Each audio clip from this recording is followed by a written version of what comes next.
Hey guys, tonight we're stepping into a city that doesn't know it's living its last spring.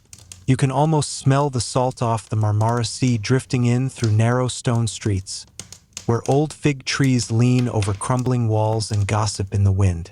Lantern light flickers against mosaic-tiled courtyards, and every shadow feels like it's listening in. This is Constantinople in the year 1453. A city that has survived sieges, plagues, and more emperors than you'd care to count. But now it's holding its breath. The night air is thick, and even the cats, those eternal rulers of Byzantine alleyways, are quieter than usual. Trust me, you wouldn't last 5 minutes here without looking over your shoulder. So, before you get comfortable, take a moment to like the video and subscribe, but only if you genuinely enjoy what I do here. And I'd love to know, where are you listening from tonight? And what time is it for you? Now, dim the lights, maybe turn on a fan for that soft background hum, and let's ease into tonight's journey together. You push open the worn wooden shutters and lean out just enough to catch the hum of the city.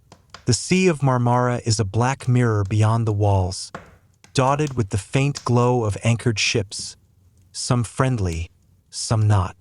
The market district, usually rowdy even at night, feels hushed, as though the city itself knows the Ottoman army is drawing nearer.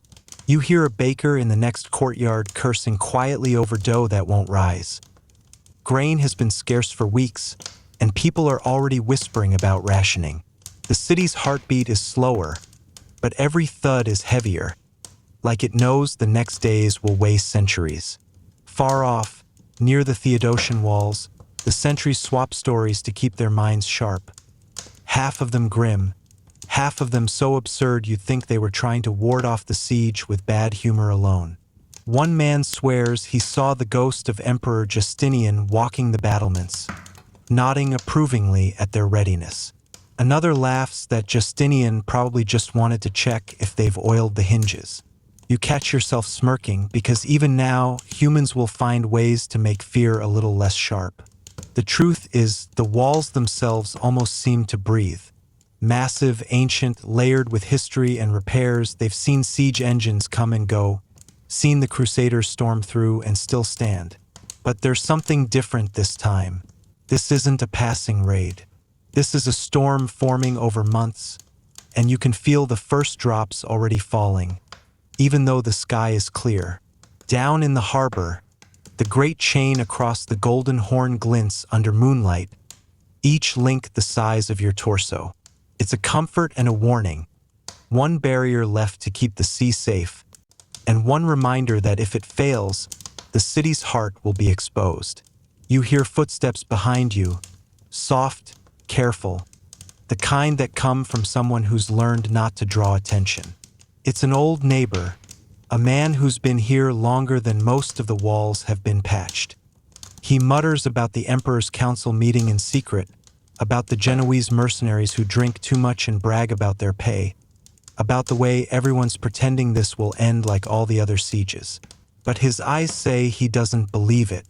And you, standing there, the night pressing against your skin, know he's right. The shadows before the storm are always the heaviest, and you can feel them settling over Constantinople like a dark silk cloth, ready to be pulled tight.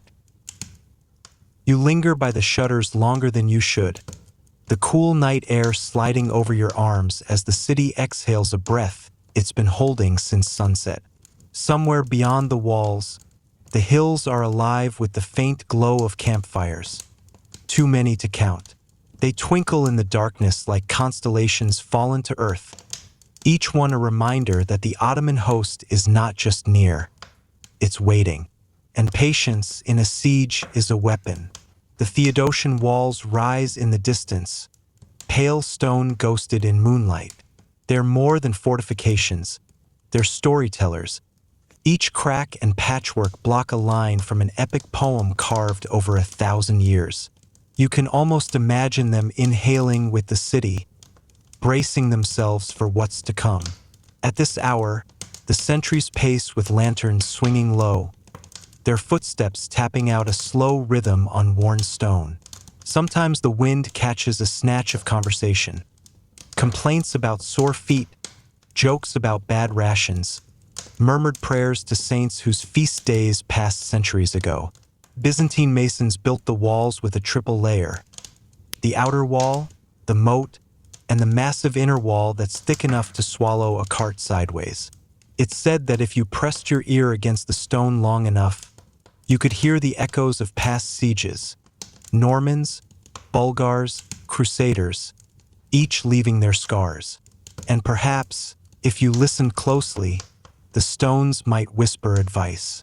Something practical like, duck when the cannon fires, or something fatalistic like, every wall falls in the end. You wander closer, drawn by that silent mass. On the outer parapet, a young guard leans on his spear, eyes half closed, lulled by the distant hiss of the sea. His armor is a mismatch of old and older, plated gauntlets from the days of his grandfather, a dented helmet probably bought from a Venetian merchant. The Byzantines have long since stopped pretending they can field a perfectly uniform army. They fight in what they can scavenge, fix, or inherit. The air smells faintly of tar and fresh mortar. Earlier today, workers patched weak points in the walls, their hands moving fast under the gaze of engineers with more wrinkles than teeth. You heard one of them mutter that no amount of mortar could stop what's coming, not when the Ottomans bring their new monstrous cannon. He spat into the dirt afterward, as if to rid his mouth of the taste of the thought. You slip through a narrow postern gate, the hinges groaning softly, and find yourself in the space between the walls, a no man's land even within the city. The grass here is trampled flat, churned with the footprints of workers and soldiers. The inner wall looms to your left, its towers crowned with silhouettes. Up close, the stone is cool beneath your fingertips, and you can feel the faint vibration of the city's life running through it. People breathing, working, worrying on the other side. A stray cat slinks past you, tail flicking, as if inspecting your presence. It pauses by a pile of discarded stones, rubs its cheek against the corner, then disappears into a crack like smoke slipping through fingers. You half wish you could follow it, be small enough to vanish into the walls, far from the tension hanging in the open air. But there's no hiding from what's coming. The walls breathe, yes, but tonight, their breath feels shallow. Even they seem to know the storm gathering outside isn't just another siege. It's the one that will decide whether their long vigil ends in glory or in dust. And the truth is, the walls don't get to choose. Somewhere above you, a bell rings once, sharp and solitary. Not an alarm, just the hour passing. The sound drifts over the city, brushing the rooftops, skimming the sea, and slipping out toward the enemy camp like a reminder. Constantinople is still awake. You turn away from the walls, following the curve of a narrow street that snakes upward toward the palace quarter. The air here is different, cooler, perfumed faintly with lavender from the gardens of noble houses. Even in times like these, some courtyards still bloom, because flowers have the stubbornness of people who pretend the world isn't ending. Inside the Blachurny Palace, candles burn late. The windows glow faintly like watchful eyes, but the figure behind them isn't a spy. It's the emperor himself. Constantine XI Paleologos doesn't sleep much these days. You've seen the way he walks the halls, his hands clasped behind his back, as if physically holding himself together. Tonight, he stands before a table cluttered with maps, letters, and a chipped ceramic cup that's been refilled far too many times with bitter, lukewarm wine. He's not the sort of monarch you see in gilded portraits, all crown and arrogance. Constantine is lean, almost wiry, with the kind of face carved more by weather than by luxury. There's a quietness to him, like someone who knows the game is almost over but intends to play every last move anyway. The dim candlelight etches the lines deeper around his eyes, the shadow under his cheekbones. He stares at a map of the city as if he could will the walls to hold by memorizing every brick. On the desk, a letter from the Pope lies half-folded, promising aid that will arrive too late, if it arrives at all. The emperor's lips tighten as he reads the words again, not because he's surprised, but because the ink feels like an echo of 100 other letters from 100 other times when help came after the damage was done. Nearby, a scroll from Venice lies unopened. He already knows it contains more excuses than ships. A knock at the door interrupts the stillness.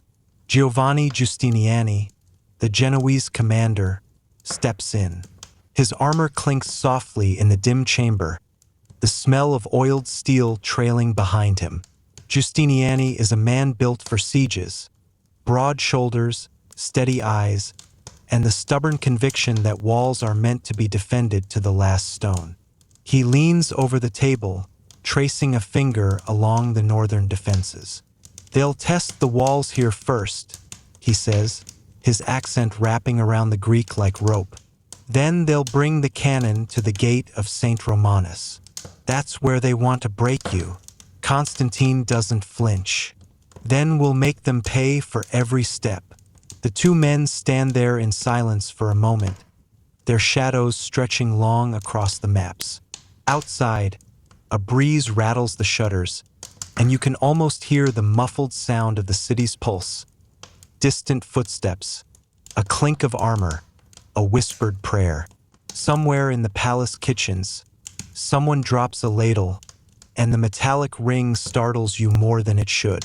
From here, you can see into the emperor's private chapel through an open archway.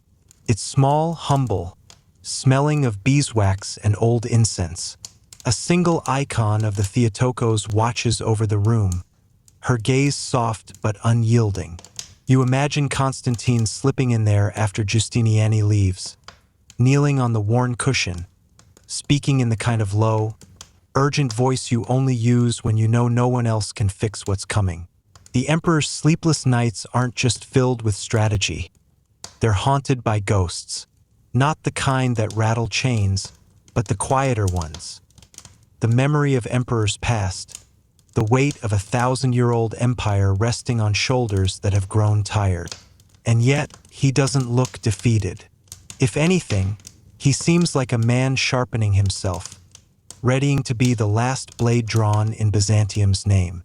Somewhere deep down, you suspect he's already made peace with the idea that he won't survive what's coming.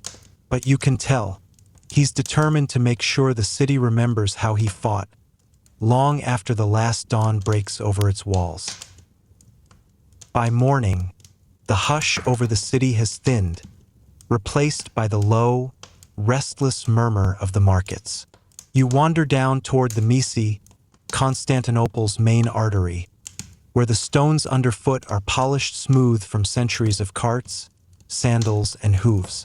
The air here is a stew of scents: salt fish, fresh bread, goat dung, and the faint sweetness of figs just starting to spoil.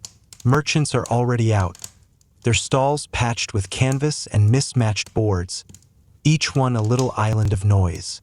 Genoese traders in bright, sea-worn cloaks hawk barrels of olive oil and rough wine.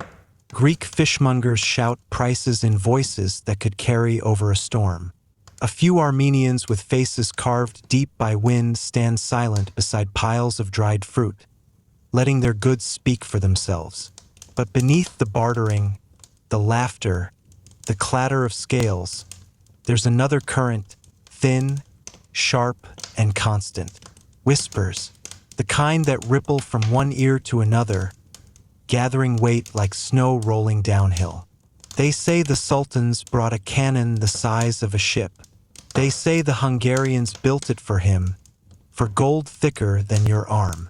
They say it can break the Theodosian walls in a week. One woman swears she heard the cannon from miles away, even though it hasn't fired yet. Another claims her cousin saw it and fainted. A fishmonger laughs, says people faint at the sight of his prices too, but his eyes still dart toward the land walls when he thinks no one is looking.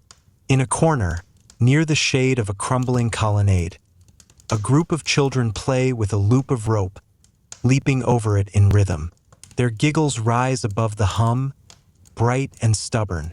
One boy, older than the rest, stops long enough to whisper to you that his father says the chain in the harbor is strong enough to stop 1,000 ships. He says it with the certainty only children have. You almost wish he was right. Not far away, a small crowd has gathered around a man in a patched scholar's robe. His beard is wild, his hands moving like he's conducting an invisible orchestra as he tells the tale of the city's founding. How Constantine the Great saw an eagle circle this very ground before declaring it the heart of his empire. The audience smiles, but the smiles are thin. They've all heard the ending the storyteller leaves out. Empires don't last forever.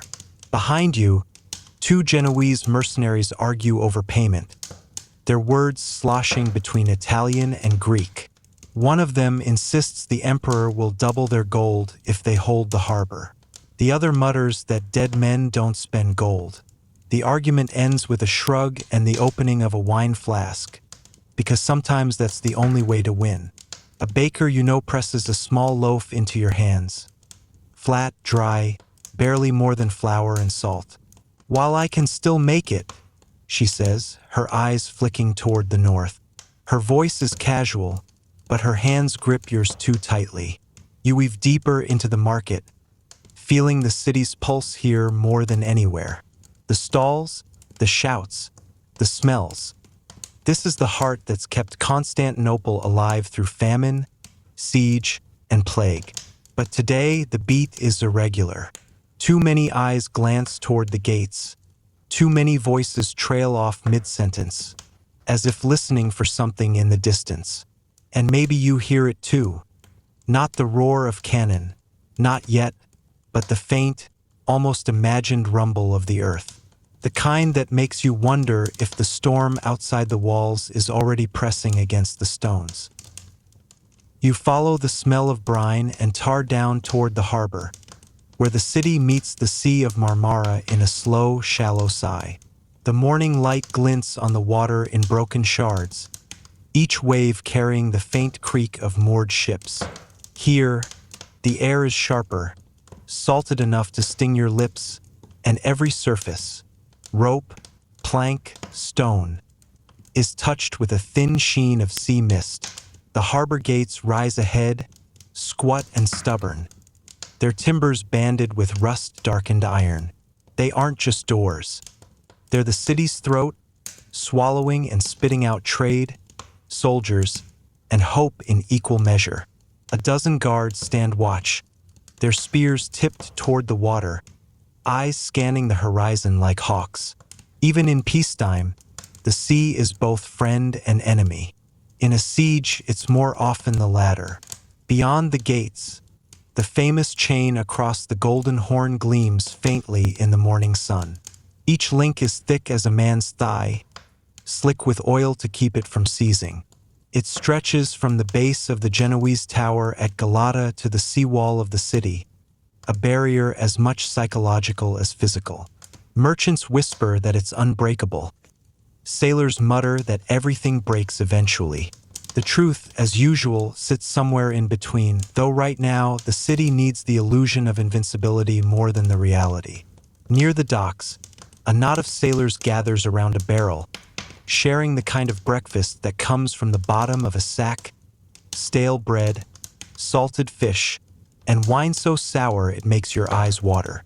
They talk about the sea like it's a fickle woman, how she gives freely one day and steals everything the next. One man swears he saw Ottoman ships prowling just beyond the horizon last night, sails furled, shadows on the swell. Another laughs, saying the man's been seeing shadows since Crete. Still, both of them glance out toward the water as if expecting the enemy fleet to glide in at any moment. On the far quay, shipwrights work with a fever that borders on desperation. Hammers ring against nails, pitch boils in open cauldrons, and the smell of burning resin clings to your clothes. They're sealing every seam they can, even on ships that haven't left port in years. You overhear a foreman growl that no vessel will be left idle if the Ottomans try to storm the harbor. Every boat will be turned into a weapon, even if it's just to block a channel or ram an enemy hull. The sea gates themselves are tested this morning, the mechanisms groaning as chains are hauled, pulleys squealing in protest. A team of dockhands heave in unison, voices raised in rhythmic shouts, until the gates swing open just far enough to let a single small galley slip through.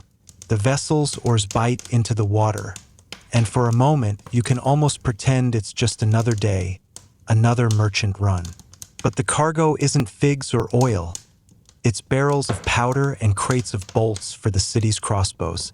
You step closer to the seawall, leaning over to watch the chain shiver with each wave. Somewhere beyond, hidden by the curve of the Bosphorus, the Ottoman fleet waits. You can feel it like a pressure in the air, as if the sea itself knows which way the tide is about to turn. Behind you, a harbor guard mutters to another, "If the chain holds, we can breathe. If it doesn't," he doesn't finish the sentence. Neither of them has to. The first time you see it, the word cannon feels wildly insufficient, like calling a hurricane a light breeze. You've wandered out toward the land walls, following the murmur of a crowd that's gathered along the parapet, all craning for a glimpse beyond the fields. And there it is, squatting in the Ottoman encampment like some sleeping, iron-skinned beast. It's bigger than any siege engine you've ever imagined, so massive that even from this distance, you can see the seams in the bronze where it was cast in pieces and joined together. The barrel yaws toward the city at an angle that makes your stomach tighten. If you could crawl inside, you'd have room to stretch out like in a coffin, which, let's be honest, is a pretty unfortunate comparison right now. Men swarm around it like ants, feeding it with powder, stone, and the prayers of their engineers. They say it was built by a Hungarian named Orban, a man with more ambition than loyalty. The rumor is he first offered his design to your emperor, but was turned away for lack of funds. Now, he works for the Sultan, and every hammer strike, every measure of powder he pours in is a kind of revenge. The soldiers beside you speak in half-whispers, like naming it too loudly will draw its attention. One of them says the thing can hurl a stone ball over a mile. Another swears it can crack the Theodosian walls in a single hit. You know better. It won't be one shot, but many, each blow peeling away the city's skin like bark stripped from a tree. Still, the thought is enough to make you grip the cold stone of the wall until your knuckles ache. From below, the wind carries a sound, deep, metallic, almost like the groan of a ship's hull under strain. You realize it's the cannon's cradle, shifting as the Ottomans test its aim. It's a low, belly-deep noise that feels like it's already inside the city. A boy next to you, probably no older than 14, asks if it's true that the cannon needs 300 men just to move it. An older guard nods slowly, though you suspect the number is part truth, part embellishment. Siege engines have always come wrapped in a layer of legend, like their weapons and ghost stories in equal measure. Somewhere behind the lines, you catch a glimpse of the Sultan himself, or maybe it's just a figure dressed like him, all in silk and shadow, flanked by banners that snap in the wind. The sight sends a ripple through the watching crowd. Whatever their feelings, fear, anger, disbelief, they all seem to breathe a little shallower. And then, with no warning, a flash blooms at the cannon's mouth. The sound follows an instant later. No, sound is too small a word. It's a physical force, a blunt, invisible fist slamming into your chest, rattling the teeth in your jaw. The ground quivers under your boots. The stone projectile arcs lazily through the air, so slow you could almost convince yourself it will fall short. It doesn't. Somewhere along the outer wall, there's a muffled impact, and dust billows upward like smoke. The damage is slight, cosmetic even, but the message is carved deep. The city can bleed. As the echo fades, you hear someone mutter, Historians still debate whether it was the opening shot or merely a greeting. But whether it's a test or a threat, it's worked. You can feel it in your pulse. You feel the tremor before you see the crack. It starts low in the soles of your feet, like the city itself just shifted in its sleep. By the time you reach the land walls, there's already a knot of defenders gathered, their heads tilted up, eyes fixed on the jagged wound that's opened in the ancient stone. The Theodosian walls have been the city's spine for 1,000 years, triple-layered, crowned with towers, and wide enough in places to ride 2 carts side by side. People here talk about them the way you might talk about an old, undefeated champion. Sure, he's slower now, maybe drinks too much, but in the ring, still dangerous. Only today, the champion's bleeding. The crack runs like lightning from the parapet down toward the base, thin at the top but wide enough near the ground to swallow your fingers. You press your palm against the stone and feel a faint warmth. Not from the sun, but from the impact earlier this morning. You picture that massive Ottoman stone ball smashing into it, energy shuddering through the wall's bones. It's not enough to topple it, yet, but you can almost hear the engineers on the other side, taking notes, adjusting their aim. Men in dusty tunics clamber up ladders with mortar buckets, calling for more lime, more sand, more anything to fill the gap. The repairs are almost comically fast, like trying to put a bandage on a running faucet. A mason shouts down to you that they're packing the crack with fresh brick as well, just enough to keep the air out. He says, though you suspect it's really just to keep morale in. You notice, too, the faint burn marks along the inner edge of the fracture. That's strange. Stone shouldn't scorch like wood. A passing soldier leans close and mutters that some of the Ottomans are experimenting with mixing pitch into their powder charges, making the blasts hotter. He swears he heard it from a deserter, but like most siege rumors, it hangs in the air, part truth, part smoke. From the ramparts, you can see over the fields to the enemy camp, where more of those massive bombards wait, their barrels tilted like giant, patient mouths. You know they're not firing in unison. No, that would be too merciful. Instead, each shot comes staggered, day and night, so the city never gets to unclench its jaw. A gust of wind brings the smell of crushed limestone and dust into your lungs. It's oddly dry, like breathing chalk. Somewhere below, a woman's voice rises in song. Something slow, almost a lullaby, but it's cut short by the deep thud of another impact further down the wall. The sound is muffled but heavy, like a drum being struck underwater. One of the older guards beside you mutters that the Theodosian walls have survived Huns, Avars, Rus, Arabs, and earthquakes. But, he adds, scratching at his beard, these new guns, they eat stone different. His eyes linger on the crack as if it's a question the wall hasn't had to answer before. And as you turn away, you realize the worst part isn't the damage. It's knowing that this is just the first hairline fracture in what will become a map of wounds. The city can patch and pray, but the Ottomans have all the time in the world. Night wraps around the city like a damp cloak, and for once the cannon fire has gone quiet. That silence should be a blessing, but instead it feels like the air before a lightning strike. Thick, waiting, electric. You're on the inner wall now, boots crunching softly over gravel. The faint glow of oil lamps stretching your shadow until it wobbles like a thin ghost along the stone. Down below, in the gap between the inner and outer walls, the Byzantines are preparing. You see them moving in the torchlight, shapes bent over crates of arrows, coiling thick ropes, checking the tension of siege engines that haven't been used in decades. Every creak of wood is followed by a frown. Every loose knot is retied twice. It's as if the city is collectively holding its breath, afraid the night might hear it. The scent here is different from the dust of daytime repairs. Now it's pine tar and boiled leather, a thick, sticky perfume that clings to your throat. One soldier walks past with a bundle of pitch-soaked cloth strips slung over his shoulder.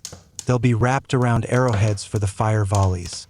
An old trick, but still useful when you want the enemy to think twice before charging. There's talk among the men about a possible night assault. Sultan likes to hit when your eyes are heavy, one says, tightening the chin strap of his helmet until it bites into the skin.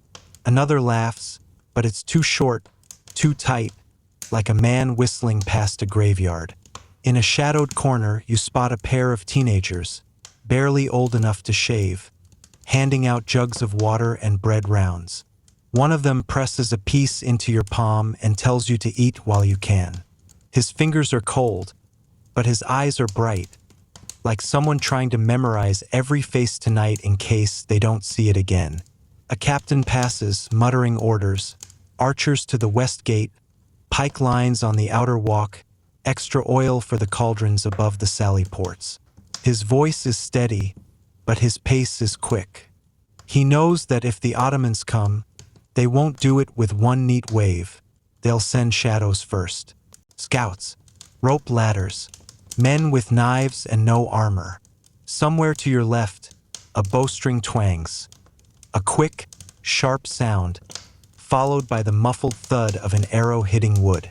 A sentry swears softly, just a false alarm, a fig branch shifting in the wind. But the tension stays. You pause near a brazier where a group of veterans are warming their hands.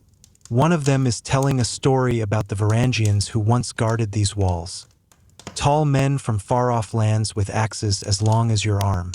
If we had just 10 of them tonight, he says, I'd sleep easy. His companion grunts, pokes the fire, and says, the historians still debate how much beer they actually drank while on watch. The others chuckle, but it's more habit than joy. Out beyond the moat, the Ottoman camp is a scatter of tiny orange lights, like embers on a black sea. Every so often, one flickers and vanishes. Someone banking a fire, someone stepping in front of a flame. You can't see the men moving between them, but you can feel it in the way the darkness shifts. When the first horn sounds, it's low and far away, almost mistaken for the wind. Then another joins it, closer this time, and the wall beneath your feet seems to stiffen. Archers take their places. You slide down into position beside a merlin, heart thudding in your ears. Somewhere in that black field, the night is about to break open. The first thing you hear is the sound of water moving, soft at first, then faster, like a stream fed by sudden rain. It takes a moment to realize it's not water at all, but the slap of oars cutting through the golden horn. Somewhere in the dark, Ottoman boats are gliding toward the chain boom, their hulls low and quiet. A guard to your right leans forward over the battlement, squinting into the black. They're trying for the harbor again, he mutters, and his fingers tighten around his bow.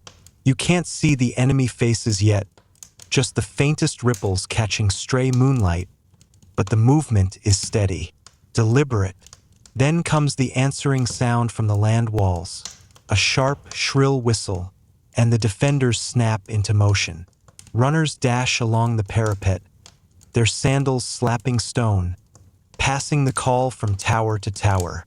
Oil jugs are hauled up on ropes, bows are drawn, and somewhere deep in the city a bell starts to toll. The sound is high and urgent, fluttering in your chest like a trapped bird. Below you, near the base of the outer wall, a team of men begin tipping great cauldrons forward. You know what's in them. A brew of boiling oil and resin, thick as syrup and just as sticky. The heat rises even from here, wrapping your face like an oven door opening. The defenders aren't going to waste it yet. They're waiting for a ladder, a grappling hook, something worth the pour. The first Ottoman shadows break from the tree-line, their armor catching a few sparks of starlight.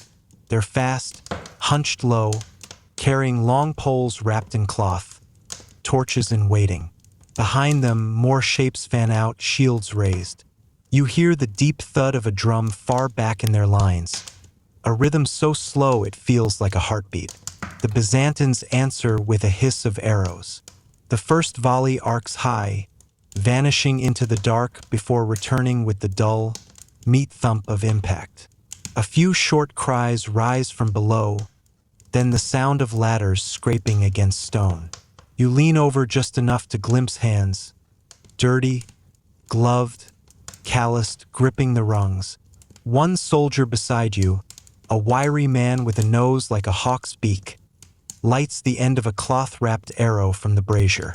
He grins, teeth flashing orange, and mutters something about giving the night a little Byzantine sunrise.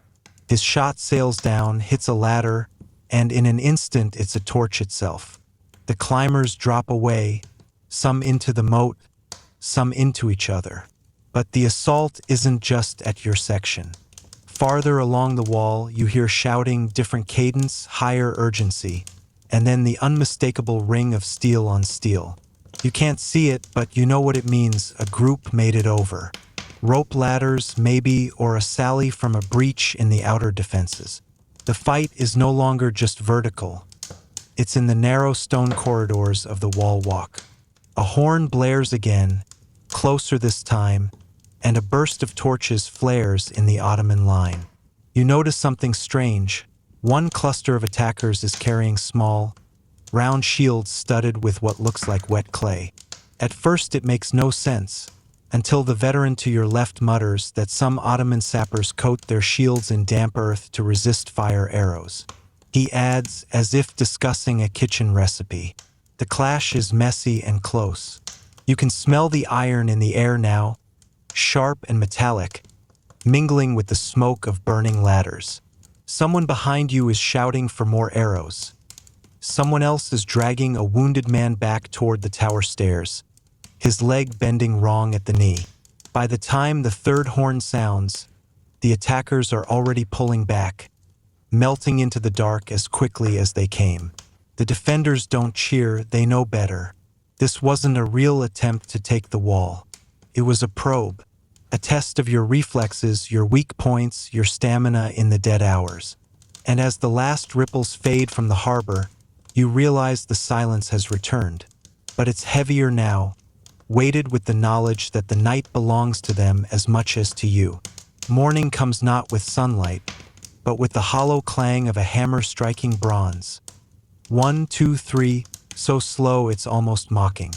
The air smells faintly of wood smoke, though the fires are far from here, out beyond the walls where the Ottoman camp stirs to life. You lean against the parapet, eyes gritty from too little sleep, and see the mist rising from the low marshes. It blurs the lines between earth and sky, turning tents into ghost shapes. Somewhere beyond that haze is Mem too, and even without seeing him, you can feel the weight of his presence. Word spreads along the wall that the Sultan spent the night pacing his command tent, speaking in low, measured tones to his generals. No raised voices, no frantic gestures, just a slow, relentless mind turning over possibilities like a jeweler weighing stones. Then you hear it, the steady beat of a war drum, not the frantic rhythm of an assault, but a deliberate, almost hypnotic pulse. Travels through the ground, into your legs, up into your ribs, until you can't quite tell if it's your heart or the drum doing the beating. The older soldiers mutter that this is deliberate psychological warfare. Lam ban kon gu roy met, roy so. One says, and you have to admit it's working. Below, the Ottomans are staging a display. Units march in perfect formation along the edge of the no-man's land, shields polished, spears catching the pale light. They're not attacking, they're showing you just how many of them there are. Rank after rank passes, like a living tapestry unrolling itself. You count until you lose track, then stop, because the point isn't the number, it's that they can make you lose count. Then comes the stranger sight. A group of men leading huge wooden frames on wheels. Mock siege towers, half-finished, rolling close enough for you to see the carpenters pretending to work. They know you're watching, and every swing of their hammers is exaggerated, theatrical. It's a bluff, maybe, or maybe the towers are real. You think, watching the sunlight catch on the fresh-cut timber. The Byzantines answer in kind. Trumpets sound from deep inside the city, and a column of defenders marches along the inner streets, armor clanking in echo off the stone facades. They're not needed on the wall right now, but their parade is its own message. We're still here. We're not hiding. At midday, MEM's engineers begin something new. From the far side of the camp, a massive wooden contraption is hauled into view, draped in canvas. It moves slowly, accompanied by the low rumble of oxen hooves. The men around you exchange glances. Everyone's thinking the same thing. Another cannon may be bigger than the last. And yet, you notice the strangest thing: the Ottomans don't uncover it. They just leave it sitting there, half revealed, letting your imagination do the rest. The longer you stare at that shrouded bulk, the heavier it becomes in your mind. By sunset, the mist has burned away, leaving the raw expanse between the walls and the camp sharp in the fading light. The war drums have stopped. The silence they leave behind feels worse, as if someone has suddenly turned out the lights in a room you didn't realize was keeping you company. You walk back along the parapet, past the same men you saw last night. They look older today, though you know they're not. It's just that one more day of this kind of waiting steals something from your face. Somewhere behind you, in the streets of Constantinople, a church bell tolls the hour. The sound is thinner than the Ottoman drums, but it's your sound, and tonight it has to be enough. Night settles over the city like a blanket that's been used one too many winters, warm enough in patches, threadbare in others. The walls hold in the cool breath of the Bosphorus, carrying the faint salt of the sea and the sharper tang of wet limestone. You trace your fingers along the mortar, feeling where it's crumbling, where the centuries have gnawed away at it like mice in the pantry. The streets are quieter now, but not asleep. There's a strange energy here after sunset, a rhythm that has nothing to do with the day's routine. Torches flare in unexpected corners, revealing knots of workers bent over repairs. You pass one group crouched at the base of a tower, patching a hole with whatever they can find. Stone, broken tiles, even chunks of old statues scavenged from forgotten courtyards. One man swears that the marble fragment he's carrying was once part of an emperor's sarcophagus. He grins. Better here than in the ground, right? Farther along, you come across the shipwrights. They're not at the harbor. They've dragged their work into a narrow square deep inside the city, where prying eyes can't see. The project is almost absurd. Patching small fishing boats into makeshift fire ships, the hulls smeared with tar and packed with jars of oil. The plan, whispered and half serious, is to set them drifting toward the Ottoman fleet like floating matches. And then, in a shadowed alley, you find the women and children working by lamplight, cutting strips of old linen into long, winding bandages. The soft rasp of cloth against shears fills the space like a metronome. No one says, "for the wounded," but you all know. They pile the bandages high in baskets, tucking them away under staircases, as if hiding them might mean they'll never be needed. From the walls, scouts bring in reports under their breath. The Ottomans have moved more guns closer, and there's talk of new trenches being dug under cover of the night. One scout swears he saw something stranger, a group of men pushing carts piled with bundles of reeds. Not for bedding, he says, but for filling the ditches ahead of an assault. Historians still debate whether this was a preparation for a night raid or merely a feint. There's a bitter sort of humor here. A baker, delivering flatbread to the workers on the wall, shakes his head and mutters, "If they're going to knock it down, we might as well make it taste good first." Someone laughs, not because it's funny, but because it's better than crying. Later, you climb to a higher vantage point and watch the city breathe in the dark. Candlelight glows in narrow windows, moving like fireflies as people carry them from room to room. Somewhere, a priest chants the evening service, his voice rising and falling like the sea, wrapping itself around the stones. The Ottomans are out there, but in here there's still bread baking, still wine poured, still a stubborn kind of living. And when the wind shifts, bringing with it the faintest scent of the enemy's campfire smoke, you imagine the same scene on the other side. Men polishing weapons, mending torn tunics, telling stories to keep the night from swallowing them whole. You wonder if any of them are thinking about the people behind these walls, not as enemies but as faces. The repairs will continue until dawn. Some will hold, some won't. But tonight, the city feels almost like a living thing, patching itself together, defying the cracks that keep trying to widen. The morning doesn't so much begin as it erupts. You're jolted awake by a sound that's less like thunder and more like the sky's ribcage being kicked in. It rolls through the city in a way that's not just loud but physical. Your chest vibrates, your teeth feel it. Somewhere, glass shatters. Somewhere else, a dog howls as if the sound has dug claws into its ears. You stagger up to the wall walk and see it, one of the great bombards firing again.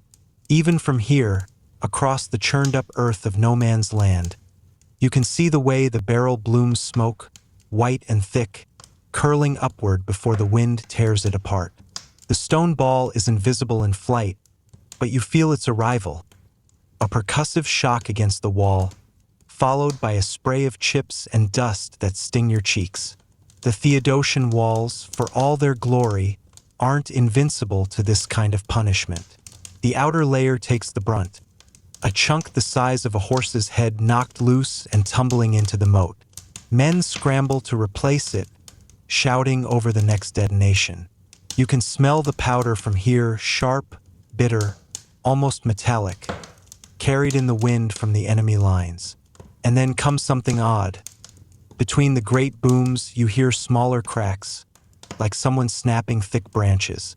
Peering through the smoke, you realize the Ottomans are mixing their bombard fire with volleys from lighter cannons, chipping at the walls while the big guns reload. It's the siege equivalent of being jabbed repeatedly in the ribs between sucker punches.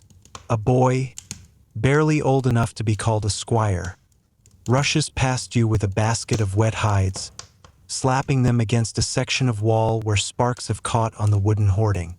Steam rises in a hiss. "They're heating the balls now," he shouts over his shoulder. Heated shot, rare, risky, but devastating. Either way, the scorch marks are proof enough for your nose and your eyes. You glance to the side and catch a mason laughing as he hauls another bucket of mortar. It's not a cheerful laugh. It's the kind you let out when the alternative is swearing in front of a priest. "They knock it down," he grunts. "We put it back up." It's like playing with a toddler who hates towers. The rhythm sets in quickly. Boom, dust, repair. Boom, dust, repair. Between each impact, the air is taut, like the city is holding its breath. And then, every so often, a lucky shot from your side lands. Greek fire launched from siphons hidden in towers, flaming jars hurled toward the Ottoman trenches. You can't see if they hit, but you can smell the burning pitch and hear the shouts carried on the wind. By midday, your ears are numb, your tongue tastes like grit, and your arms ache from helping drag rubble out of the way. The cannonade has slowed, but it hasn't stopped. You know it won't stop, not until the walls do. And yet, as you look down the line of defenders, soldiers, masons, priests, and the occasional child darting in with a water jug, you feel that same stubborn pulse you've seen in the city since the siege began. These walls may shake, but they aren't done breathing. Not yet. You feel the change in the air before you see it. Something different from the usual ebb and flow of the siege. No more scattered cannon fire, no more random probing at the walls.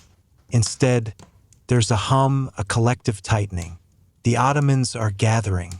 From your perch on the mid-level rampart, You watch them mass in the fields beyond the outer moat, black dots at first, then columns, then living rivers that glint with steel under the morning sun.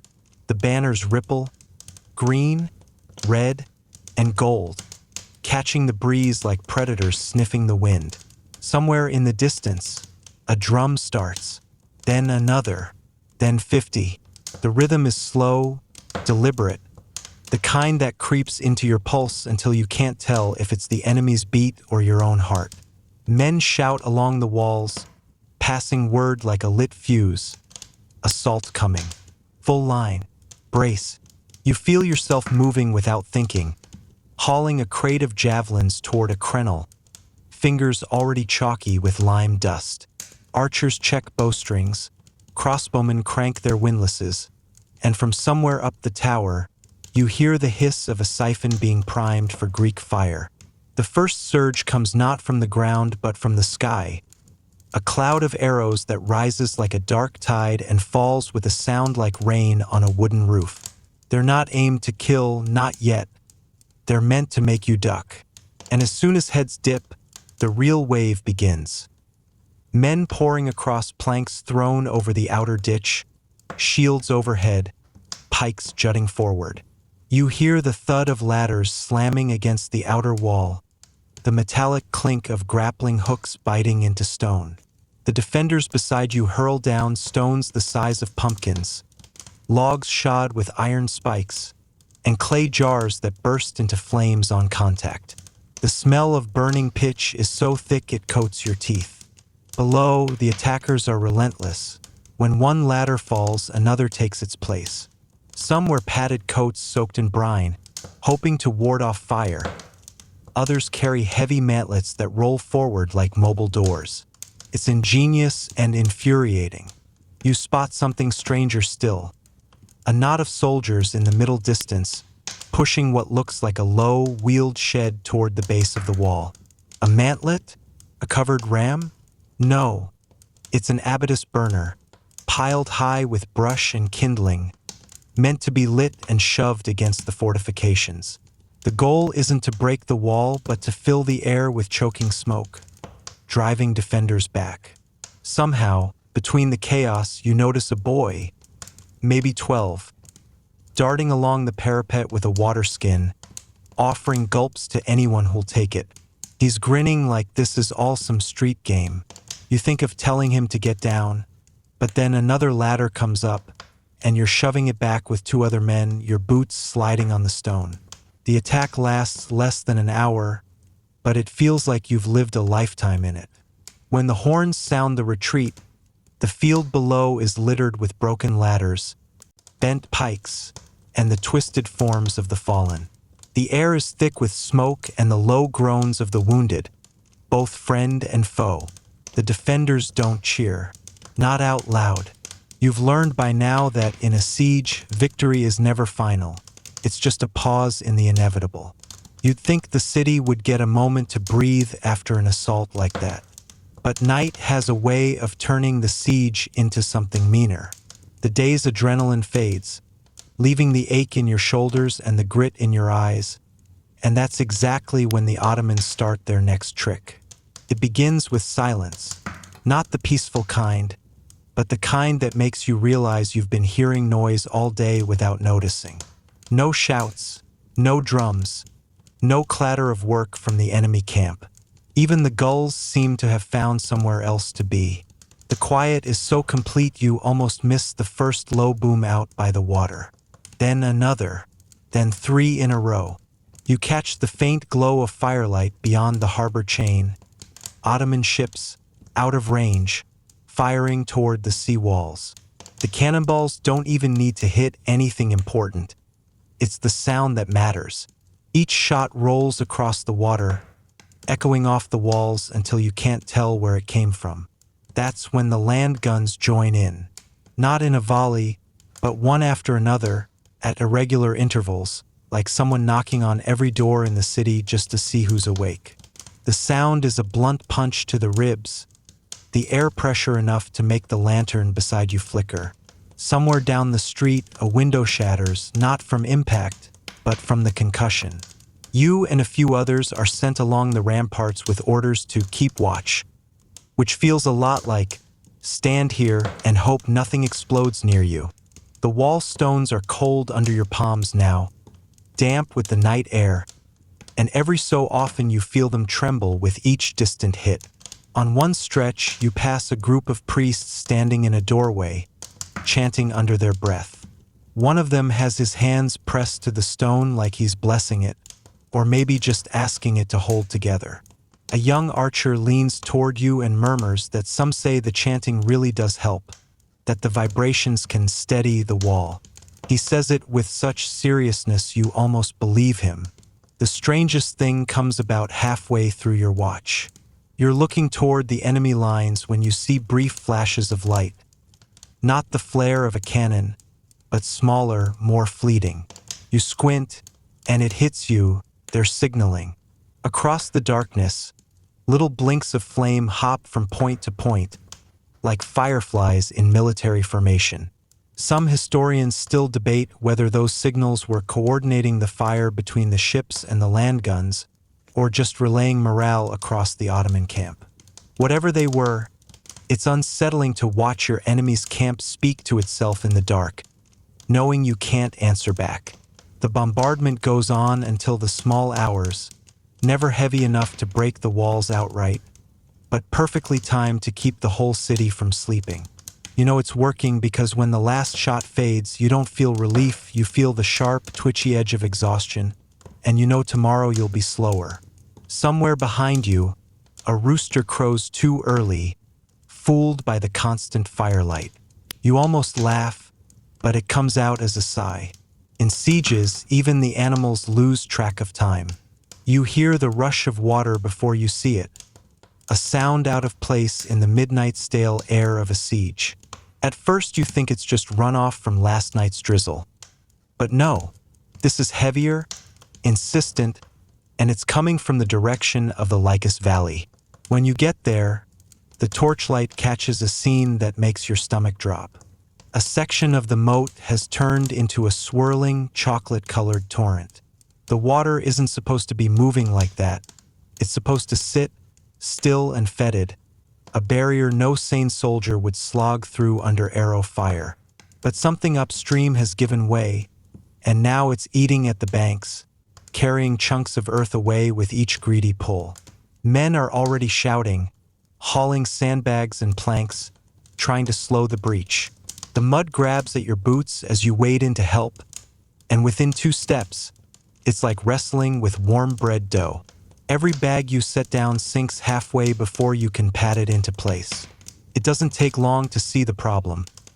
The rising water is slapping right up against a stretch of the outer wall's foundation.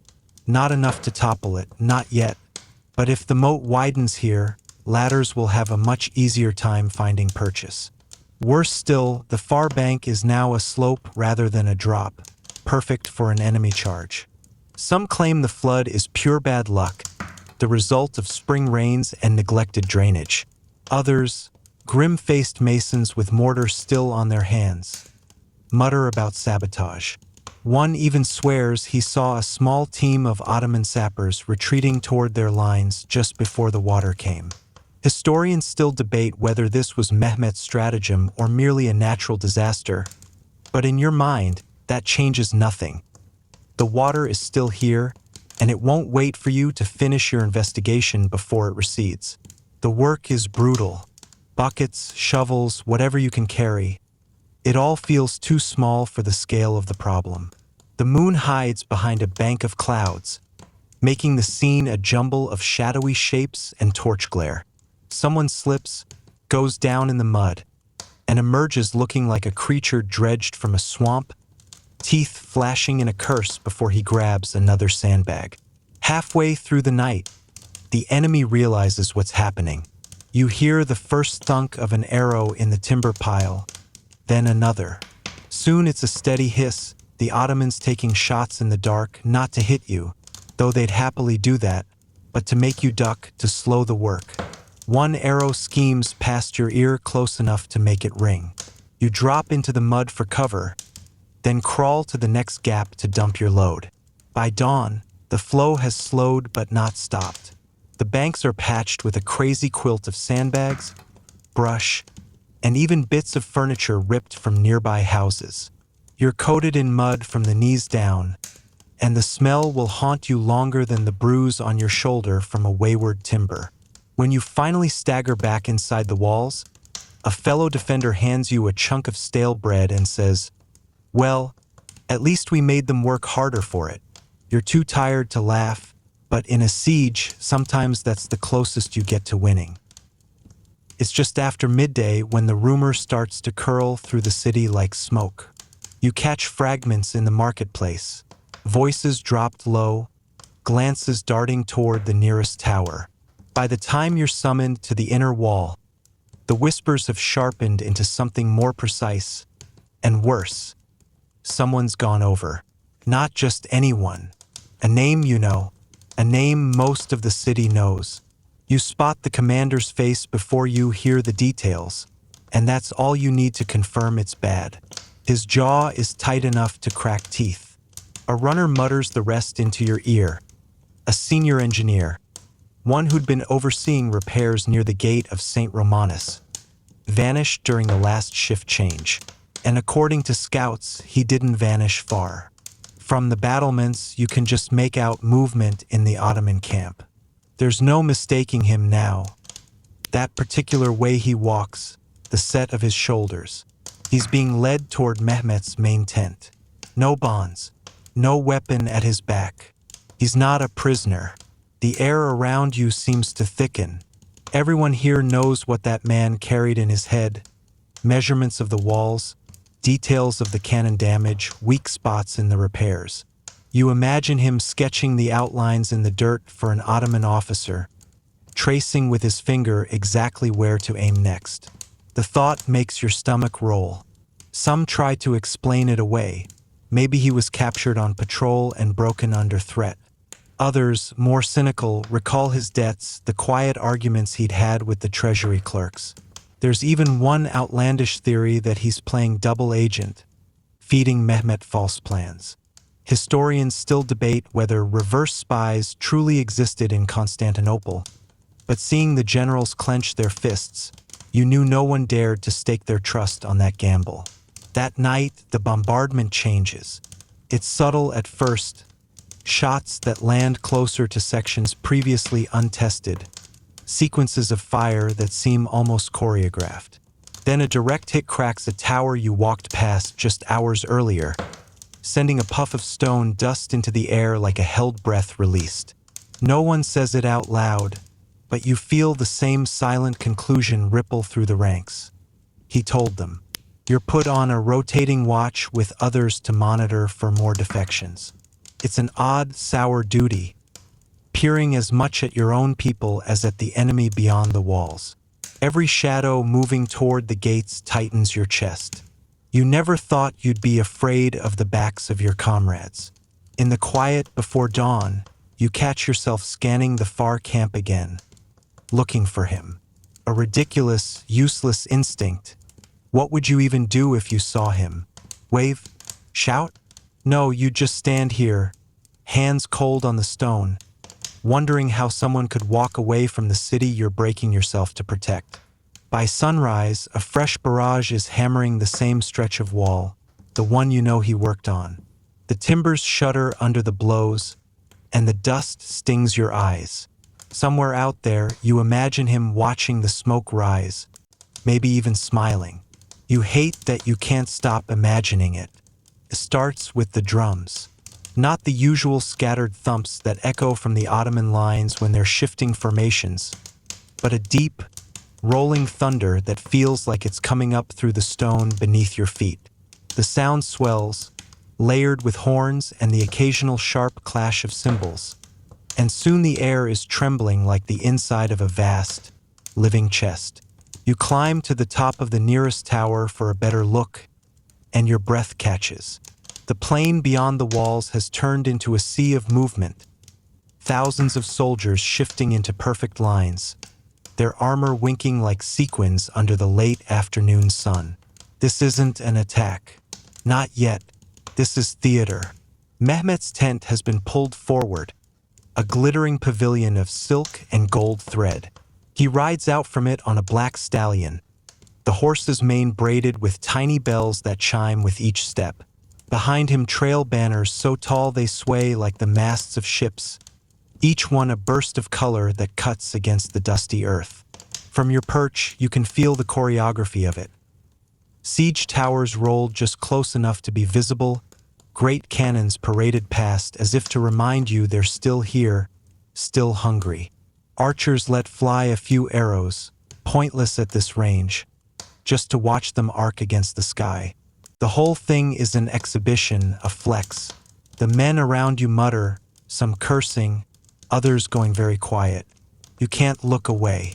There's something magnetic about it, the sheer audacity of arranging so many bodies, so much steel, purely to make you see it. You imagine Mehmet smiling in his saddle, picturing the ripples of fear moving through your walls. Then comes the part you've been dreading. The war cries. Tens of thousands of voices rise as one, a roar that punches the air out of your chest. It rolls over the field, over the moat, and slams into the walls like a physical force. You try to picture it as just noise, but your mind betrays you with flashes. These same men surging forward in an actual assault, the banners close enough to touch, the drums replaced by the clash of steel. Historians still debate whether that military parade truly shook the defenders' morale, but you remember clearly what it felt like in that moment. Your heart beating faster, your mouth going dry, and a small part of you wondering how you could possibly survive that entire army. A priest begins to pray aloud nearby, his voice high and steady, reciting words that fight to rise above the roar. Some soldiers join in. Others keep their eyes fixed on the plain, as if not looking away might make the vision fade. The display lasts nearly an hour, long enough for the sun to shift, throwing fresh glare off the polished helmets and spearheads. Long enough for your legs to start aching from standing frozen in one spot. When it finally ends, Mehmet wheels his horse, the banners sweep around, and the great machine of men and beasts folds back toward the camp like a closing fan. But the echo of the drums lingers, rolling around the inside of your skull long after the field empties. Even in the quiet, your body still feels the rhythm, a steady reminder that they're out there, waiting, and that they want you to know it. Night here isn't truly dark anymore. Between the campfires of the Ottoman lines and the occasional flare from their siege engines, the world outside the walls glows in restless orange. You've learned to sleep through the constant murmur of the enemy camp, the creak of wood, the distant whinny of horses. But tonight, something feels wrong. You sense it first in the silence. The usual rhythm, drums, voices, the clink of armor, has gone thin, almost careful. Then you catch a faint splash from the moat where no one should be, followed by the soft scrape of metal on stone. You're already moving toward the sound before your brain fully catches up. On the wall walk, you see them, dark shapes breaking away from the glow of the main camp, slipping low along the ground. A dozen, maybe more, moving like ink in water. No siege towers, no banners. Just men with grappling hooks, ropes, and the kind of speed that comes from planning. The alarm is quiet at first, just a hissed warning passed between sentries, because shouting too soon would give them time to scatter. The commander wants them close before the counterstrike. You grip the cold stone, watching one hook sail upward in a slow, perfect arc, catch on the parapet, and hold.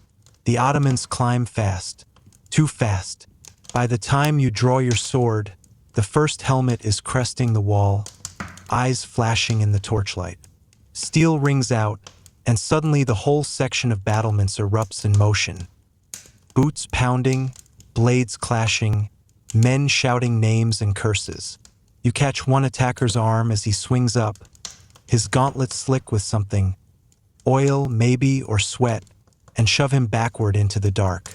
You don't see him hit the ground, but the splash is unmistakable. Another slips past, tackled by a soldier who disappears with him into the shadows between merlins.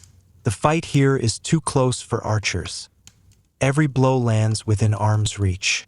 Somewhere to your right, a pot of quicklime shatters on the stones, releasing a pale cloud that makes your eyes water instantly. The attackers cough and stumble, their silhouettes hazy in the torchlight. This brutal, ugly work, and it's over in minutes. Those still clinging to the ropes drop away into the night. A few bodies remain hooked over the parapet like discarded dolls, until the defenders shove them off.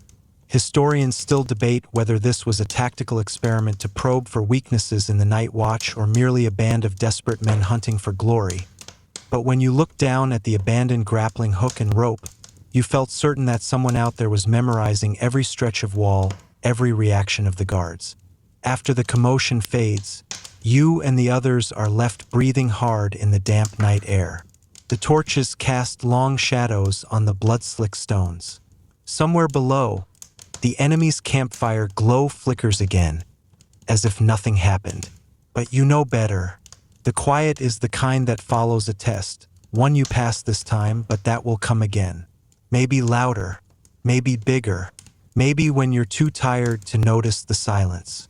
You find yourself glancing at the moat again before stepping away, as if the water might ripple at any moment with another climbing shadow. The great hall smells faintly of beeswax and damp wool, a combination that would normally make you think of winter storage, not the survival of a city.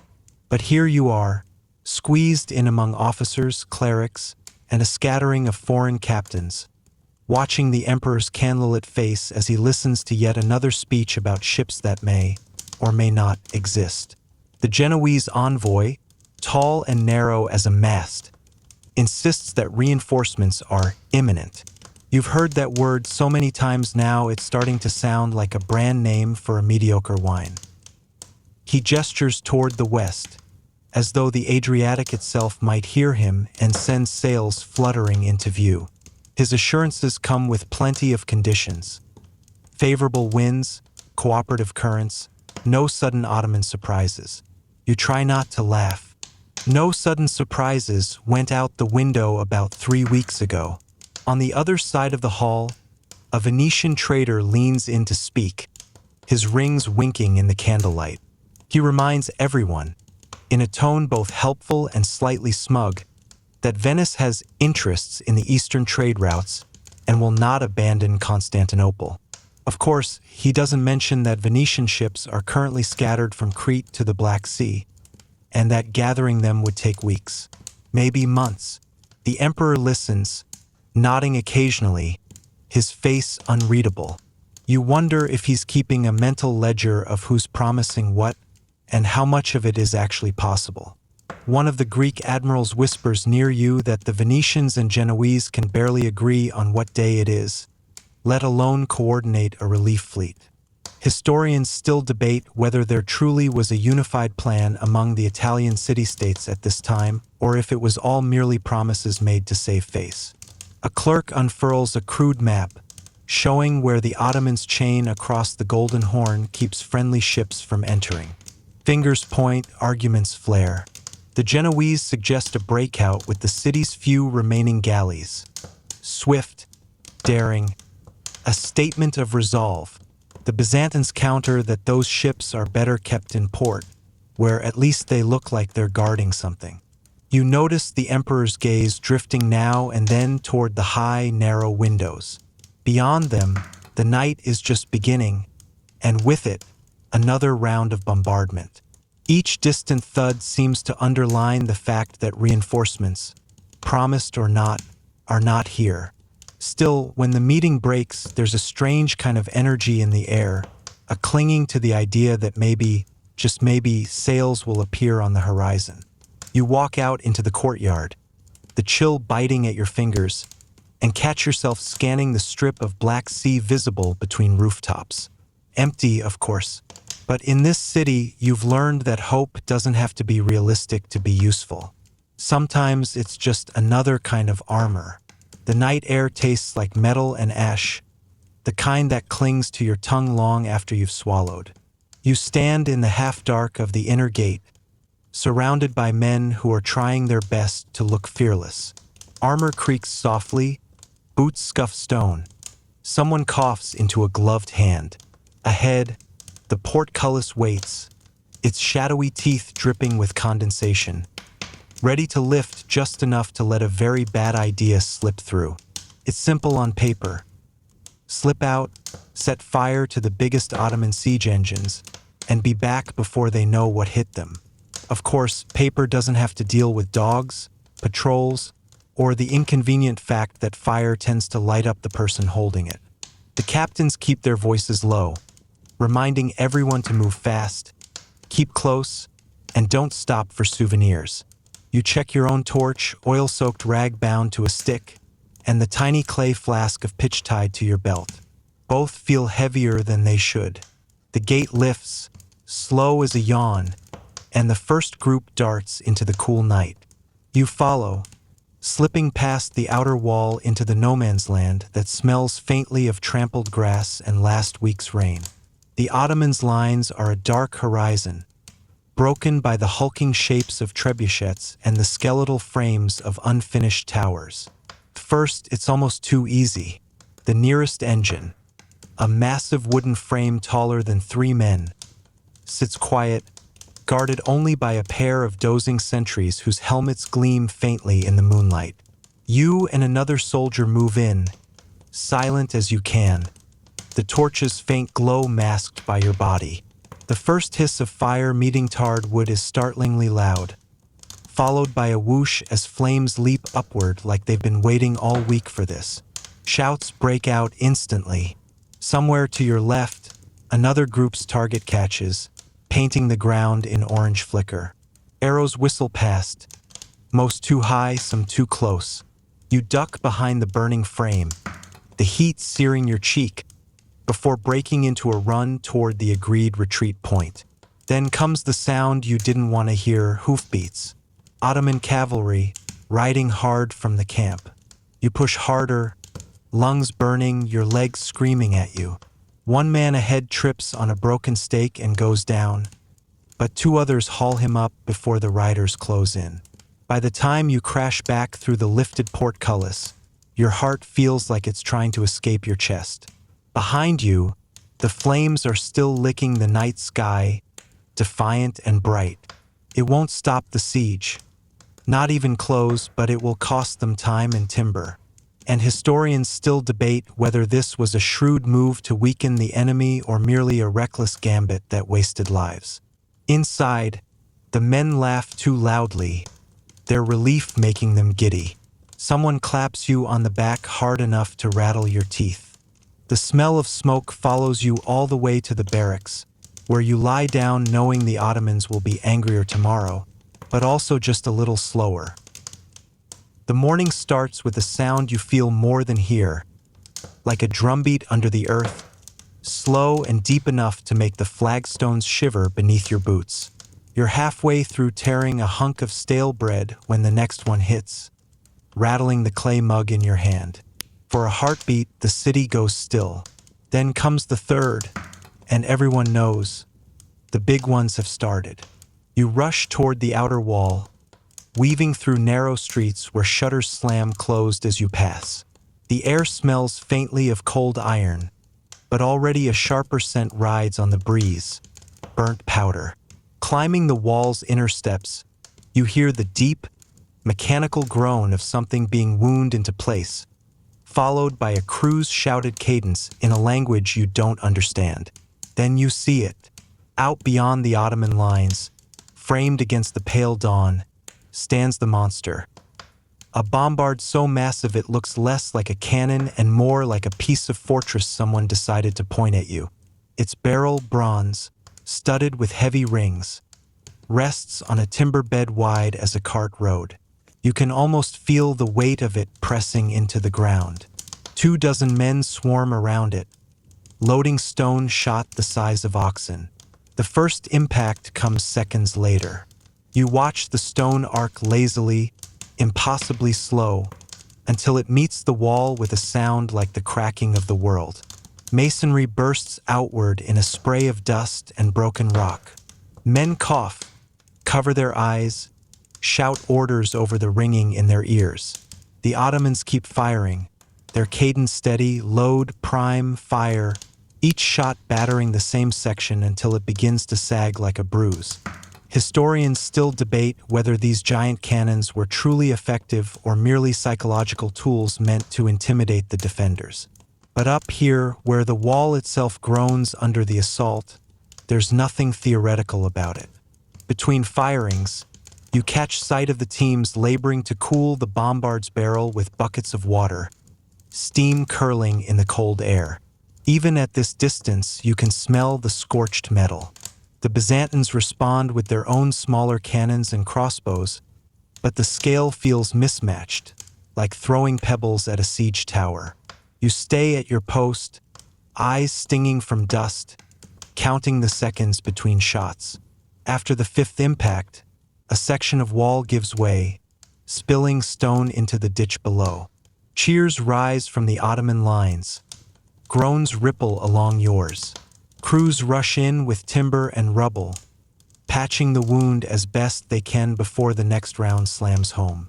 By sunset, the wall still stands, though it leans a little more than it did this morning. You trudge back through the city, every step carrying the echo of those distant, slow heartbeats. Tonight, you'll hear them again in your dreams. You first notice it not with your ears, but with the soles of your feet. It's a faint, rhythmic tremor. Scrape, pause, scrape, barely noticeable through the flagstones of the gatehouse. At first, you think it's just the after-echo of those giant bombards, but then it comes again, steadier this time. Someone mutters that the Ottomans are tunneling. The word hangs in the air like smoke. Within the hour, you're down in the damp underbelly of the city, where torchlight paints the rough walls in trembling gold. The air smells of earth, oil, and something sour that makes your throat tighten. A squad of miners, more accustomed to digging for water than for war, kneel on the ground, pressing their ears to the stone. One of them points, mutters, and taps with the flat of his hand. There, you kneel beside him, and now you hear it too, scrape, scrape, a dull thump. It's like someone's building a secret door to hell just a few feet away. The plan is simple in theory. Find the enemy's tunnel, dig a countershaft, and either collapse it or smoke them out. In practice, it means crawling through cramped, unlit holes that feel one wrong breath away from burying you alive.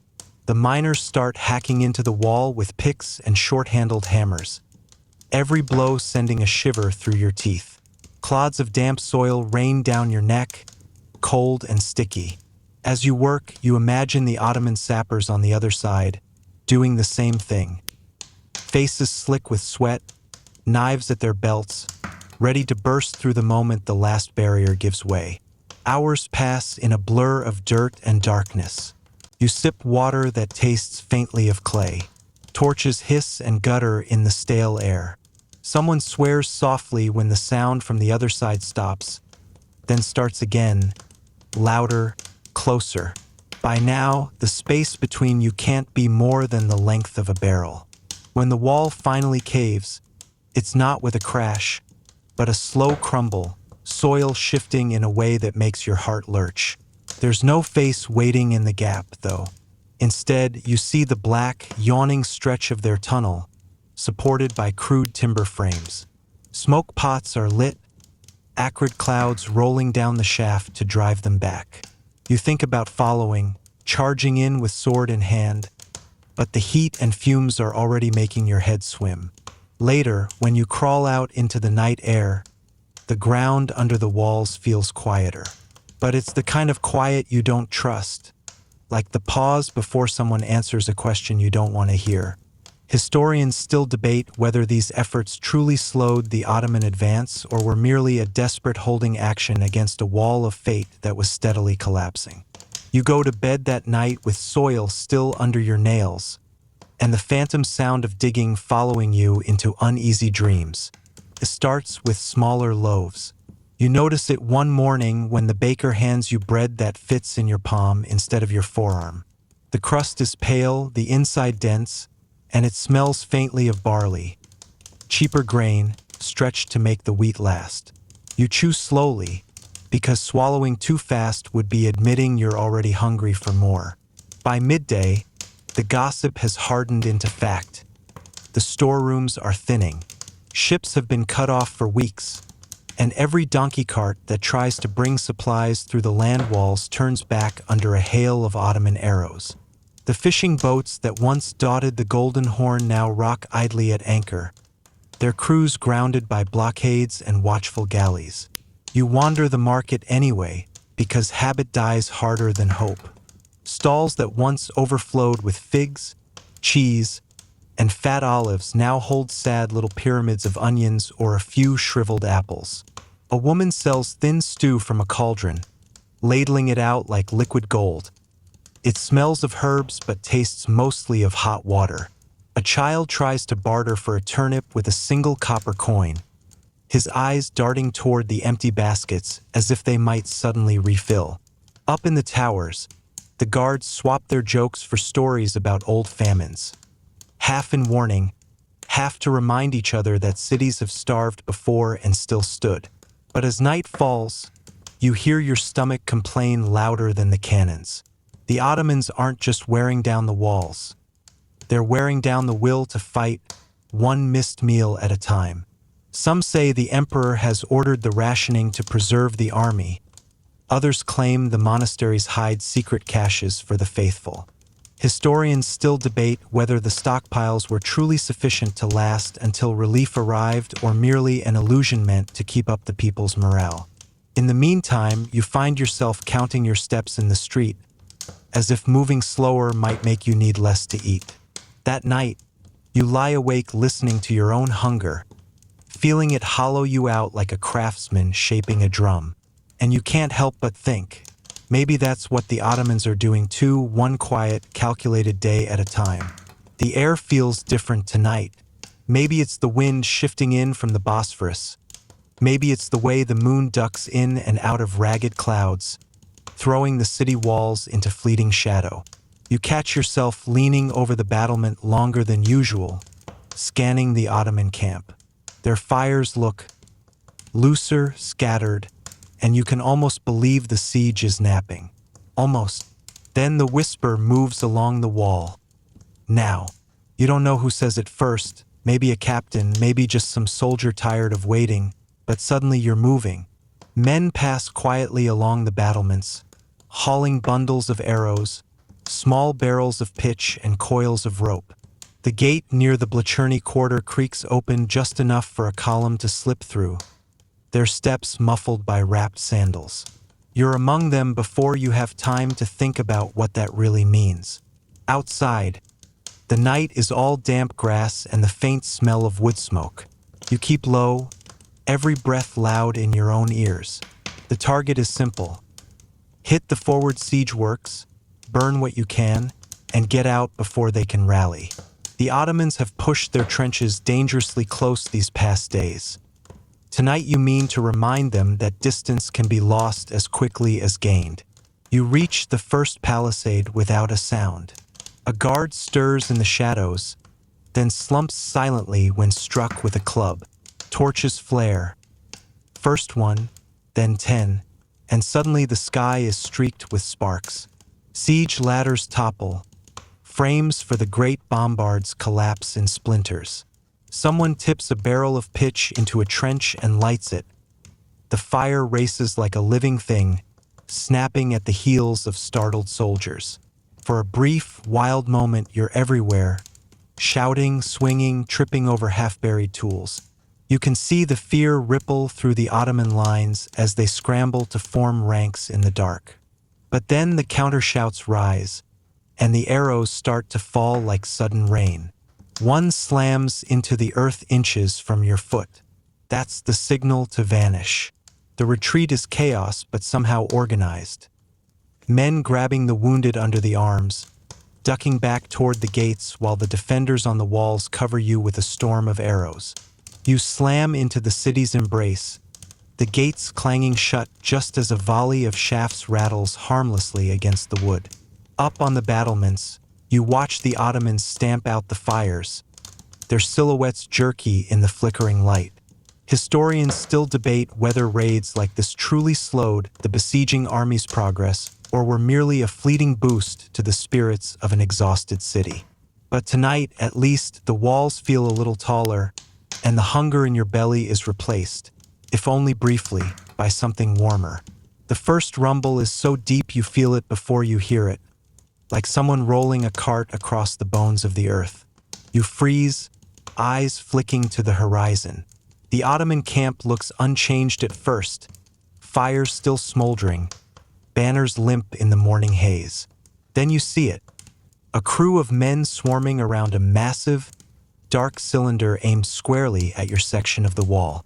You've heard the stories about this one, cast in bronze, dragged for weeks over mud and stone, fed by carts of powder and shot. An artillery piece so large it needs its own neighborhood. They call it a bombard, though standing here you think it looks more like a furnace that's decided to lie down and breathe sideways. The next sound isn't a rumble. It's a crack, a tearing of the air itself. The shot arcs unseen, then slams into the wall somewhere to your right, shaking mortar loose in a fine rain. Dust coats your tongue. Shouts rise from below, masons already running to inspect the damage, while gunners along the battlements shout for more powder. You know the counterfire will do little more than annoy them, but it's something. The second volley comes faster. This one hits closer, and you feel the stone shift under your boots. A chip of marble skitters past your hand, warm from the friction of breaking. Smoke curls over the wall, mingling with the smell of burnt powder. You grip the parapet anyway, because if you let go you might just drop to the courtyard in a heap. Below, a line of water carriers sprints to the impact zone. Somewhere in the chaos, someone makes a joke about using the holy chalice to carry mortar if it'll make the repairs stronger. No one laughs loudly, but the absurdity lingers just enough to keep your teeth unclenched. For hours, the pattern repeats. A slow, guttural warning, a bone-snapping report, then stone exploding outward. Every impact leaves a crater that teams rush to fill with rubble, timber, and whatever debris can be jammed into the breach. You've never been so grateful for broken statues, shoved sideways. Their carved eyes now stare blankly out at the enemy as part of the wall itself. Somewhere behind you, the Emperor paces. You can almost feel his frustration radiating up the tower stairs. Historians still debate whether these cannons truly decided the fate of Constantinople or merely played a supporting role alongside other factors such as morale, tactics, and troop numbers. But as another stone block shudders loose beside you, it's hard to imagine anything more final than this relentless pounding. When night finally swallows the battlefield, you realize your ears are still ringing. It's not silence. It's the ghost of the day's cannonade, echoing inside your skull, a reminder that tomorrow, the earth will tremble again. By now, the days bleed into one another. Stone dust in your lungs, the taste of brackish water on your tongue, and the low, constant ache in your legs from running stairs between battlements. Morning doesn't so much arrive as seep in, pale and damp, dragging with it another round of distant drums and the clatter of siege crews setting to work. The wall you're on feels more like a patchwork quilt than a fortress now. Every night the masons shore up the latest wounds with timber, rubble, and whatever brick they can pry from half-collapsed houses. You've learned to sleep through the hammering, though sleep here is a generous term for the shallow doze you fall into before someone yells your name again. Food is worse than ever. The bread tastes like it's been baked from sawdust and prayer. Meat is a rumor, unless you count the stringy pigeon one of the boys swears he caught fair and square. You chew slowly, not because you want to savor it, but because you're not sure your stomach remembers what to do. Somewhere in the city, monks still chant, their voices thin but steady, threading through the chaos like a reminder that time hasn't completely unraveled. The enemy camp looks strangely subdued these last few days. You'd think the great cannons would still roar all hours, but the firing has slowed. Maybe they're conserving powder, maybe they're adjusting their aim for something bigger. Some veterans on the wall murmur about the lull before the storm, and you don't need them to explain what that means. One afternoon, you catch sight of Ottoman soldiers carrying long planks toward a section of trench. At first, you think they're reinforcing something, but then you see the shape taking form. A covered ramp, angled toward your wall like an accusing finger. Siege towers. You've heard of them in stories, but seeing one rise from the earth makes your stomach sink. The thing looks clumsy in daylight, but in the dark, pushed close under cover of night, it'll be a bridge straight into the city's heart. As the sun sets, you help haul barrels of pitch to the wall's edge. Your orders are simple. If the tower comes close, you light it up like a festival gone horribly wrong. In the distance, the city's few surviving bells ring, not for celebration, but for vigilance. You lean on your spear, watching the shadows creep across the plain. Historians still debate whether calm wind days like these helped the city prolong its hope or merely heightened the paralyzing tension before the final storm. All you know is the quiet feels heavier than the bombardment. That night, as you finally close your eyes, you dream not of falling walls or fire, but of a single drop of rain hitting the dust, vanishing instantly, leaving nothing behind but a darker shade of earth. It's the kind of dark that makes the world feel unfinished. Moons smothered by clouds, the city's streets lit only by scattered torches, their flames twitching in the restless air. You're half asleep on the wall, cheek pressed to the cool stone, when the first horn call slices through the quiet. It's not the usual signal of dawn drills or a lone scout being overeager. This is deeper, stretched, and answered by others in the distance. You're on your feet before your brain catches up. Then the drums start. Not the steady thump you've grown used to, but a furious, rolling cascade, like someone's shaking the sky apart. Shadows shift across the plain, multiplying, thickening. Then you realize they aren't shadows, they're men. Waves of them. The Ottomans are moving. The first line rushes forward with ladders. Behind them, shielded shapes advance. Janissaries, their armor catching the faint glints of torchlight. Somewhere beyond your sight, the massive bombard gives one last, echoing roar. The ball smashes into the outer wall with a sound like the earth breaking its own bones. Dust swallows the torchlight around you. You shout until your throat feels like you've swallowed fire, signaling the men below to the breaches. Archers on your flank loose in ragged volleys. You can't even see if the arrows find their marks. The press of bodies at the base of the wall is already too thick. Then, as if the night isn't loud enough, a different sound cuts in, chanting. From deep within the city, priests lead processions toward Hagia Sophia, carrying icons and candles. You catch glimpses between volleys, flickering halos of light bobbing through the streets, a thread of prayer weaving itself stubbornly through the chaos. A flash to your left. Someone has tipped a barrel of pitch, and fire leaps into the air, licking at the siege tower that had been crawling toward your sector. The wood crackles, smoke rolling upward in frantic spirals. Men scream in languages you barely understand, but you know the sound of retreat when you hear it. It doesn't last. For every man who falls back, another pushes forward. The ladders hit the wall, and the first helmets rise over the parapet. You meet one with the tip of your spear, feel the jolt up your arm, and push. Another follows, and another. Somewhere, through all of this, you remember that old rumor. The city will fall on the day it rains without clouds. No one knows where it came from. Historians still debate whether this was a genuine Byzantine prophecy or merely a product of folk imagination. But as sweat drips down your face like a storm in miniature, you can't help but think, maybe this is close enough. The fight blurs into minutes or hours, you're not sure. All you know is that the horizon is just beginning to pale, and the wall is still yours. For now, dawn doesn't so much arrive as explode. Sudden, merciless light spilling over the plain, turning every dented helmet and splintered spear into shards of gold. You blink against it, eyes raw from smoke and sleeplessness, and for a moment you think the brightness might be beautiful if it weren't shining on so much ruin.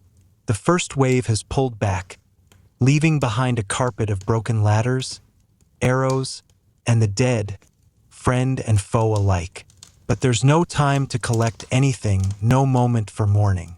From the Ottoman camp, new columns form, tighter, sharper, like the point of a blade finding the exact place to cut.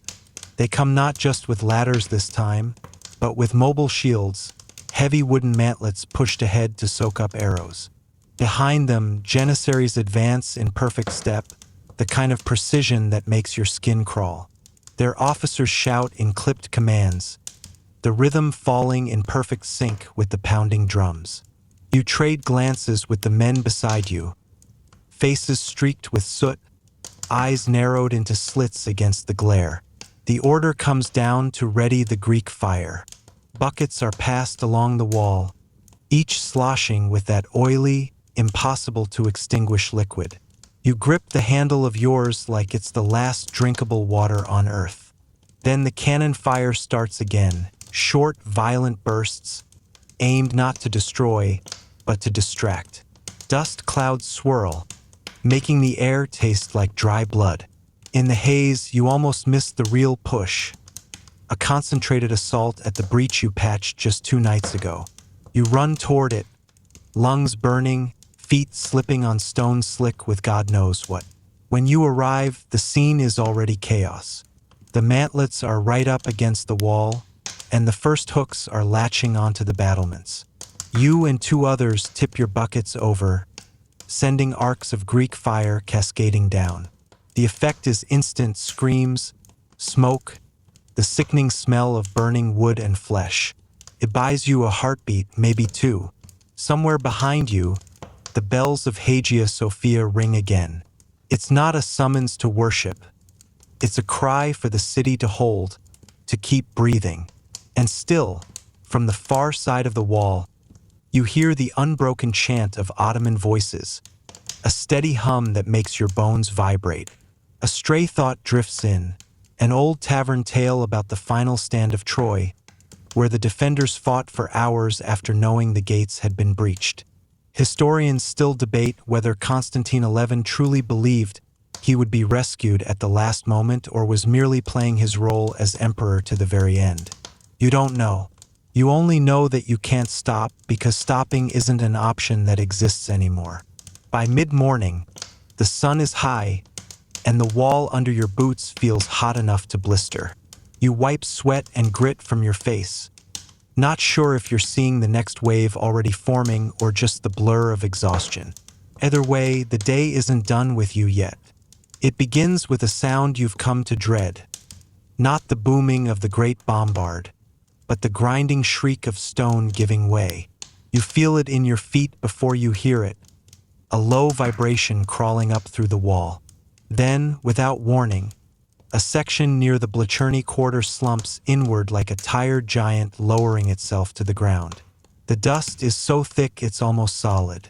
You're running before anyone tells you to. The air tastes like scorched limestone, each breath scraping your throat raw. Figures loom in the haze, some your comrades, some not. And for a terrifying moment you can't tell who's who until the flash of a curved scimitar tells you enough. The Ottomans flood in, not like an army anymore, but like water through a burst dam. Chaotic, unstoppable. Janissaries lead, their discipline intact even in the madness, followed by irregular troops who howl as they charge. You brace with your shield, catching a blow that rattles your arm from wrist to shoulder, then counter with your spear, feeling it bite into something soft. There's no time to see what, A horn sounds from deeper in the city, short, desperate, urgent. That's not a command. That's an alarm. It means they've breached more than one point. You can picture it already. Streets that once smelled of bread and figs now clogged with fighters. The mosaics of quiet courtyards shattering under iron boots. You glimpse the emperor. Constantine XI is on horseback, sword drawn. His crimson cloak snapping in the rising wind. He doesn't look like a man expecting rescue anymore. He looks like someone who's already chosen where he's going to die. Some swear later they saw him dismount and vanish into the thickest part of the melee, never to be seen again. Historians still debate whether his body was ever truly found or simply vanished into a symbol. Shouts echo from every direction. Calls for retreat, for regroup, for mercy. You know none of those are truly possible now. In the side streets, you see civilians clutching icons and relics, stumbling toward Hagia Sophia. A mother drags her child along by the wrist, the boy's toy wooden horse bouncing against the cobblestones. Somewhere in the din, a chant rises, not Ottoman this time, but Greek. It's shaky, scattered, yet somehow it holds its own against the roar of the invaders. You join in without thinking, the words spilling from your throat more from muscle memory than faith. Then the noise changes again, no longer the crash of weapons, but the crack of doors and the splintering of barricades. The city isn't being defended anymore. It's being consumed. And in your chest, you feel the awful certainty. You are inside something that is ending, and it will not be built again. By the time you stagger toward Hagia Sophia, the streets feel like they belong to someone else. The shouting is still there, but it's muffled now, as if you're hearing it from underwater. The great doors of the basilica stand open, their bronze faces streaked with soot, and people are pouring inside. Priests clutching censers, merchants with purses tied to their belts, children half asleep in their parents' arms. Inside, the light is strange. The high windows spill gold across the mosaics, but smoke curls in lazy spirals, turning the air into something dreamlike. You can hear the chant, low, steady, almost resigned. It's the akathist hymn, rolling over the marble like a tide. You stand at the back, catching your breath, watching as more and more crowd in until there's no room left. Somewhere far off, a crash echoes. Maybe a minaret falling, maybe just a wall. No one here flinches. You see a priest raise the chalice one last time. People step forward, not in panic, but in a strange, patient line, as though there's all the time in the world. A child beside you whispers something to his grandmother, something about whether the angels will come. She smiles without answering. You can't stay. The pressure in your chest tells you that. You step back out into the light and find the sky darker now, clouds blotting out the sun. The wind has picked up, carrying with it the sense of the Bosphorus salt, tar, and, beneath it all, the heavy sweetness of burning cedar. You walk toward the seawalls without quite knowing why. Along the way, you pass toppled statues, broken carts, a scattering of spilled grain mixing with blood in the gutters. The harbor is chaos. Ships burning, others casting off in haste, men shouting in a dozen languages. You pause, feeling the boards of the quay tremble under your boots, and realize it's the end in more ways than one. Somewhere behind you, the city is still fighting, but it's a sound growing fainter, like a song you once knew but can't quite hum anymore. The streets that carried emperors and processions now carry only smoke and footsteps heading nowhere. Windows hang open, curtains fluttering as though waving goodbye. Even the gulls seem fewer, their cries swallowed by the hum of the invading army setting its roots. The Hagia Sophia's bells ring one last time, but the tone is different now, lower, slower, as though even the bronze knows. Your steps slow. Your shoulders feel heavy. The air grows softer somehow, the edges of buildings blurring at the corners of your vision. The sound of the sea becomes steady, like breath. And here, in this final quiet, you can almost pretend the city is just sleeping. Now your pulse slows, your eyelids feel heavier, the voices fade into murmurs, then into nothing at all. The light dims until there's only the suggestion of it, warm and far away. You let yourself drift, no longer walking, no longer holding the weight of what was lost. The stone under your feet becomes softer, almost like sand. The air cools, smelling of night. You close your eyes, and the story becomes still.